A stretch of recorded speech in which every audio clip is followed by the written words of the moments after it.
দণ্ডবিধি 1860-এর 100 ধারা অনুযায়ী 6টি ক্ষেত্রের যে কোনো একটির বিরুদ্ধে আত্মরক্ষার ব্যক্তিগত অধিকার প্রয়োগ করিয়া স্বেচ্ছাক্রমে আক্রমণকারী প্রতিপক্ষের মৃত্যু পর্যন্ত ঘটানো যায়। সেগুলো হলো: নাম্বার 1, এমন আক্রমণ যার ফলে ন্যায়সঙ্গতভাবে এমন আশঙ্কার উদ্ভব হয় যে আত্মরক্ষার ব্যক্তিগত অধিকার প্রয়োগ না করিলে মৃত্যু অনিবার্য। 2, এমন আক্রমণ যাহার ফলে ন্যায়সঙ্গতভাবে এমন আশঙ্কার উদ্ভব হয় যে আত্মরক্ষার ব্যক্তিগত অধিকারের অবাধ প্রয়োগ না করিলে মারাত্মক জখম অনিবার্য।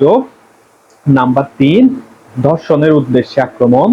নাম্বার 4, অস্বাভাবিক কামনা চরিতার্থ করিবার উদ্দেশ্যে আক্রমণ। নাম্বার 5, অপহরণ বা ব্যক্তিহরণের উদ্দেশ্যে আক্রমণ।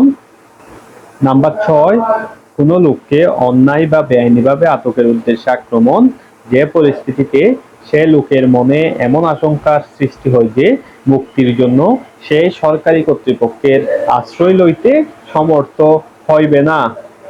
দণ্ডবিধির 103 ধারা অনুযায়ী সম্পত্তি রক্ষার্থে 4টি ক্ষেত্রে অপরাধীর মৃত্যু পর্যন্ত ঘটানো যায়। সেগুলো হলো: দস্যুতা, রাত্রিকালীন ঘর ভাঙিয়া প্রবেশ, এমন স্থানে অগ্নিসংযোগ যা মানুষের বাসস্থান বা সম্পত্তি রাখিবার স্থান হিসেবে ব্যবহৃত হয়। নাম্বার 4, চুরি, অনিষ্টকারিতা বা গৃহে অনধিকার প্রবেশ, এমন পরিস্থিতিতে হয় যে পরিস্থিতিতে আত্মরক্ষার অবাধ প্রয়োগ না করিলে মৃত্যু বা মারাত্মক জখম অনিবার্য।